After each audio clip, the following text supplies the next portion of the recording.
Doctor Tahir al-Qadri نے ساری کی ساری چیزیں بتائی تھیں اس وقت، اور جب ثاقب نثار صاحب اور ان کے ساتھ 4 اور ججز اس کیس کو سن رہے تھے، انہوں نے بتایا تھا کہ اس کیس میں پہلے 2 GITs بنی ہیں، دونوں شہباز شریف صاحب نے اپنی مرضی کی GITs بنائی تھیں، اور پھر باقر نجفی صاحب کا کمیشن بنا تھا باقر نجفی کا جو کمیشن تھا 4 سال لگ گئے تھے اس کی رپورٹ کو پبلک کروانے میں، 4 سال تک اس جو باقر نجفی صاحب کی رپورٹ تھی اس کو پبلک نہیں کیا گیا تھا، بلکہ رانا ثناءاللہ نے باقر نجفی صاحب پہ جو ہے وہ مسلکی الزامات لگائے تھے۔ رانا ثناءاللہ نے کہا کہ یہ تو وہ جج ہیں جن کا جو اہل تشیع ہیں، اور ان کے نام کا وہ جو اہل تشیعوں میں ایک ہوتا ہے جو ایک جلوس نکلتا ہے محرم کے اندر، انہوں نے کہا ان کے نام سے تو جلوس نکلتا ہے، ان کے گھر سے جلوس نکلتا ہے، تو انہوں نے رانا ثناءاللہ نے الزام لگایا تھا کہ جسٹس باقر نجفی نے مسلکی تعصب میں یہ رپورٹ دی ہے، اور اس لیے پنجاب حکومت نے اس کو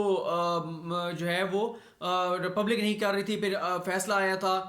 اس پہ کہ اس کو پبلک کیا جائے، تب جا کے اس کو پبلک کیا گیا تھا۔ پھر اس کے بعد جب یہ کیس سپریم کورٹ میں سنا گیا تھا تو میں نے اس کی ساری مکمل تفصیل جو ہے وہ آدھے گھنٹے کی ویڈیو میں آپ کے ساتھ شیئر کی تھی، جو میرے یوٹیوب چینل پہ موجود ہے۔ لیکن اس دوران ہم نے دیکھا تھا کہ آصف سیتھن کھوسہ صاحب جو ہیں، جو موجودہ چیف جسٹس ہیں، انہوں نے بڑے غور سے چیزیں نوٹ کی تھیں، اور یہ کھوسہ صاحب نے کہا تھا کہ حکومت کے پاس اختیار ہے، اگر وہ GIT بنانا چاہتی ہے تو وہ بنا سکتی ہے۔ کھوسہ صاحب نے یہ بھی کہا تھا کہ سپریم کورٹ کے فیصلے موجود ہیں کہ سپریم کورٹ یا کوئی بھی عدالت دوبارہ انویسٹیگیشن کے لیے، فریش انویسٹیگیشن کے لیے حکم دے سکتی ہے، اور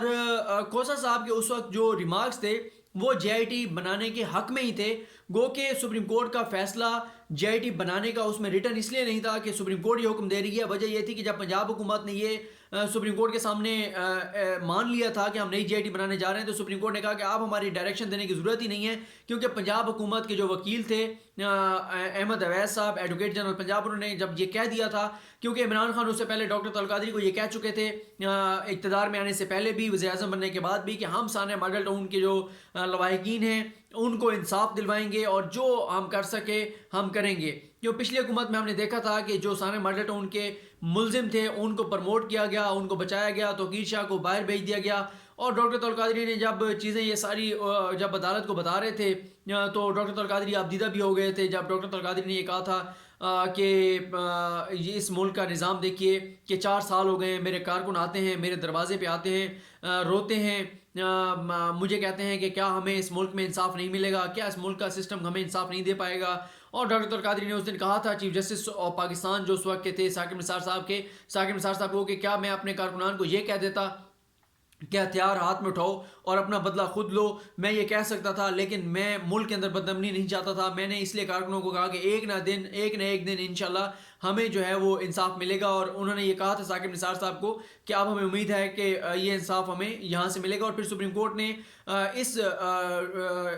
پنجاب حکومت کے اطراف پہ معاملہ ڈسپوز آف کر دیا تھا۔ ڈاکٹر طاہر القادری نے یہ بھی بتایا تھا، اور ڈاکٹر طاہر القادری نے اس دن بہت زبردست طریقے سے دلائل دیے تھے، 80 منٹ کے دلائل دیے تھے، اور کنونس کر لیا تھا ججز کو، اگر پنجاب حکومت اس وقت یہ اعتراف نہ کرتی اور یہ کمٹمنٹ نہ کرتی کہ ہم GIT بنا رہے ہیں، تو اسی دن ہی سپریم کورٹ کا فیصلہ آ جاتا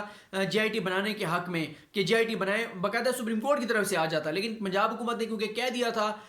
کہ ہم بنا رہے ہیں، تو اس لیے سپریم کورٹ نے اس کمٹمنٹ پہ ڈسپوز آف کر دیا تھا، ورنہ سپریم کورٹ اپنی ریزننگ دیتی کہ سپریم کورٹ جو حکم دیتی کہ اس وجہ سے ہم کہہ رہے ہیں کہ GIT جو ہے وہ بننی چاہیے۔ ڈاکٹر طاہر القادری نے امپورٹنٹ پوائنٹ یہ بھی بتایا تھا کہ رانا ثناءاللہ کا اعتراف موجود ہے کہ جب میں واپس آ رہا تھا پاکستان تو اس سے پہلے ایک میٹنگ کی گئی جس میں کہا گیا کہ بیریئر لگے ہوئے ان کو ہٹانا ہے، حالانکہ وہ بیریئر عدالت کے حکم پہ ہی لگے ہوئے تھے، نون لیگ کے اپنے حکومت میں لگے تھے، کیونکہ ڈاکٹر طاہر القادری نے ایک فتویٰ دیا تھا دہشت گردی کے خلاف، تو اس فتوے کے بعد ان کو تھریٹس جو ہے وہ آ رہے تھے۔ اس کے علاوہ پھر ایک اور بات اس وقت سپریم کورٹ میں یہ ڈسکس ہوئی تھی کہ وہ جو 2 GITs بنائی تھیں PMLN نے، ان کی حکومت نے، کسی بھی GIT نے ایک بھی جو زخمی تھا اس کا بیان ریکارڈ نہیں کیا، اور ایک بھی جو ثانیہ ماڈل ٹاؤن کے جو شہید تھے ان میں سے کسی کے ورثہ میں سے کسی ایک بھی فرد کا بیان ریکارڈ نہیں ہوا۔ نون لیگ نے کہا کہ یہ ڈاکٹر طاہر القادری وغیرہ نے خود اس کا بائیکاٹ کیا، تو ڈاکٹر طاہر القادری نے کہا کہ ہم قاتلوں کی بنائی ہوئی GIT میں کیسے پیش ہوتے۔ عظمت سعید شیخ صاحب نے بھی اس وقت کہا تھا کہ وجہ کوئی بھی ہو لیکن یہ جو زخمی ہے وہ تو سب سے مین گواہ ہوتا ہے، اس کا بیان ریکارڈ نہیں ہوا۔ اور یہ کہا تھا عظمت سعید شیخ صاحب نے کہ جن کے اوپر قتل کا الزام ہے اگر وہی GIT میں شامل ہوں گے تو کیسے جو مقتول کے جو ورثہ ہیں وہ جو ہے وہ شامل ہوں گے۔ پھر یہ بھی عدالت کو بتایا گیا تھا کہ رانا ثناء اللہ، شہباز شریف، نواز شریف، کسی کا بیان کسی جے آئی ٹی نے نہیں لیا تھا. اور یہ بھی ایک مین پوائنٹ تھا جو عدالت کے سامنے آیا تھا. پھر یہ بھی عدالت جب عدالت نے یہ کہہ دیا تھا کہ ٹھیک ہے اگر آپ جے ٹی بنانا چاہتے ہیں تو ہم اس معاملے اس کمٹمنٹ پہ ڈسپوز آف کر رہے ہیں. نون لیگ نے جو احتجاج کیا تھا ان کے وکلا نے اس وقت چیف جسٹس آف پاکستان نے کہا تھا اور آصف سید گوسا صاحب نے کہا تھا کہ جب یہ جے ٹی بنے گی پھر آپ چیلنج کر لیجیے گا تو ہم اس کو دیکھ لیں گے. پھر پنجاب حکومت نے ایک جے ٹی بنائی جس میں اے ڈی خارجہ صاحب تھے, آئی ایس آئی کے لوگ شامل تھے, نمائندہ شامل تھا, ایم آئی کا نمائندہ شامل تھا. اس لیے پھر ان ثانیہ ماڈل ٹاؤن کے نامزد ملزمان کی پریشانی بڑھ گئی. پھر اس کیس میں آپ کو انٹرسٹنگ بات بتاؤں گی, جو لاہور ہائی کورٹ نے سسپینڈ کیا آرڈر جو ہے جے آئی ٹی کا, اس میں پنجاب حکومت کو سنا ہی نہیں ہے. اور اس دن بڑی تلخ کلامی ہوئی ججز کے ساتھ احمد عبید صاحب کی. انہوں نے کہا کہ یہ پہلا پاکستان کی عدالتی تاریخ میں مقدمہ ہے جس میں حکومت کو سنے بغیر فیصلہ جو ہے وہ کیا جا رہا ہے. حکومت کا ہی وہ اقدام تھا جے آئی ٹی بنانے کا, لیکن حکومت کو سنے بغیر جو ہے وہ جے آئی ٹی کو کام سے روک دیا گیا. اور جیسے میں نے آپ کو بتایا کہ اس وقت بھی یہ بات آئی تھی سامنے کہ ثاقب نثار صاحب نے بھی کہا تھا کہ حکومت کے اوپر یہ الزام ہے کہ حکومت نے قتل عام کروایا, حکومت ہی جے آئی ٹی بنائے گی, اور اگر وہ ثابت ہو جائے کہ اس میں بدنیتی شامل تھی پھر تو وہ سارا کا سارا ویسے ہی معاملہ ختم ہو جاتا ہے جے آئی ٹی بنانے کا. اگر یہ بات سامنے آ جاتی ہے کہ بدنیتی کے ساتھ کچھ ایسے لوگوں کو شامل کیا گیا جو ٹھیک طرح سے انویسٹیگیشن نہیں کر سکتے تھے, تو اب آج جب یہ سماعت ہوگی تو دیکھتے ہیں کہ یہ فیصلہ کیا آتا ہے. لیکن یہ میں آپ کو بتا دوں لاہور ہائی کورٹ جو بھی فیصلہ دے, کھوسا صاحب جو ہیں اس دن تو کنونس تھے کہ وہ جے آئی ٹی بنانے کے حق میں تھے کہ حکومت اگر جے آئی ٹی بناتی ہے تو وہ اس کو بنا سکتی ہے. پھر تحریک انصاف کی حکومت نے یہ جے آئی ٹی بنائی. اگر لاہور ہائی کورٹ نے اس جے آئی ٹی کے خلاف بھی فیصلہ دے دیا تب بھی سپریم کورٹ میں یہ معاملہ جب آئے گا تو اگر یہ کھوسا صاحب نے سنا اور کھوسا صاحب اس چیز پہ قائم رہے جو اس وقت نظر آئی تھی اس سماعت کے دوران, تو سپریم کورٹ اس جے آئی ٹی کو کام کرنے کی اجازت دے دے گی. تو لاہور ہائی کورٹ سے جو فیصلے آ رہے ہیں میں آپ کو بار بار یہ بتاتا ہوں کہ وہ سارے کے سارے فیصلے پھر اوپر آنے ہیں سپریم کورٹ میں, اور سپریم کورٹ سے ہی جو فائنل ڈیسیژن ہوگا وہ اصل ڈیسیژن ہوگا, کیونکہ اس کے بعد پھر کہیں اپیل نہیں ہوتی تو کسی اور ادارے کے پاس, وہ پھر سپریم کورٹ کے پاس ہی دوبارہ معاملہ جا سکتا ہے, ایک اپیل کا حق ہوتا ہے.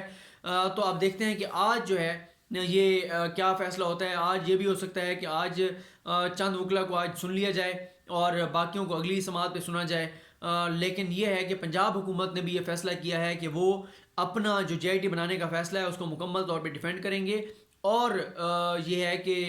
یہ بھی کچھ سوچ پائی جاتی ہے کہ پنجاب حکومت جو ہے وہ بینچ کی جو فارمیشن ہے بینچ پہ یہ اعتراض کر دے کہ, لیکن دو طرح کی آراء ہیں پنجاب حکومت کے وکلا کی جو ٹیم ہے اس میں. کچھ کہہ رہے ہیں کہ آپ کو اعتراض کر دینا چاہیے کہ ان میں سے جو ججز ہیں ان کو نہیں سننا چاہیے, ان کا کنڈکٹ جس طرح کا ہے. اور دوسرا ویو یہ بھی ہے کہ آپ اعتراض نہ کریں, آپ ان کو فیصلہ کرنے دیں, آگے معاملہ سپریم کورٹ میں جانا ہے ان کو کرنے دیں. یہ اگر جے آئی ٹی کو ختم کرتے ہیں کرنے دیں, معاملہ آگے سپریم کورٹ میں جانا ہے. تو ڈاکٹر طارق القادری بھی سارے کام جو ان کی مصروفیات تھیں باہر وہ چھوڑ کے اور پاکستان آ گئے ہیں, اور وہ بھی اس معاملے کو قریب سے دیکھ رہے ہیں. یہ بھی ہو سکتا ہے کہ آج وہ خود بھی کمرہ عدالت میں جائیں,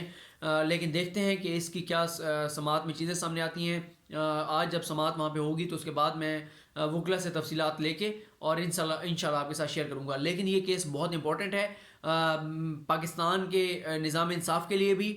پاکستان کے اوورال جو ایک نظام ہے اس کے لیے بھی, اور پی ایم ایل این کے لوگوں کے لیے بھی, کیونکہ یہاں پہ معاملہ ہے 14-15 لوگوں کے قتل عام کا اور 100 سے زیادہ زخمیوں کا جن کو ریاستی دہشت گردی کا نشانہ بنایا گیا. یہ کچھ تفصیلات تھی اس کیس کی. آج سپریم کورٹ میں بھی جو دیگر کیسز ہوں گے انشاءاللہ اس کے حوالے سے بھی میں آپ کو آگاہ کروں گا. مجھے اپنے دعاؤں میں یاد رکھیے گا. اللہ کریم ہم سب کا حامی و ناصر ہو. خدا حافظ.